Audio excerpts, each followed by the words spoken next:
Ir kokiosgi yra emocinio nuovargio priežastys, kai jaučiamės užstrigę gyvenime ir kasdienybėje, sunku atrasti jėgų ir entuziazmo siekti savo tikslų, atsiranda įvairios baimės, nepasitikėjimas savimi, tada padidintas reiklumas kitiems ir jūs sugeriate iš kitų žmonių jausmus, jų emocijas, kaip jie pasakoja istorijas arba jums skundžiasi ir jūs norite kuo daugiau gauti ir tada aplinka pradeda jūs pačius atstumti.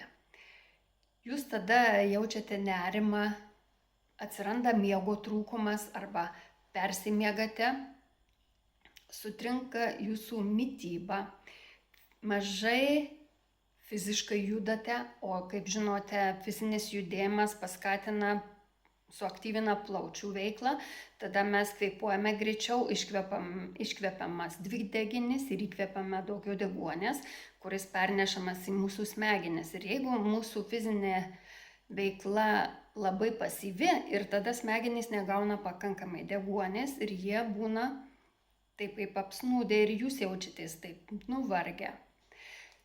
Jeigu norite sužinoti apie kitas priežastis, sekite mano video.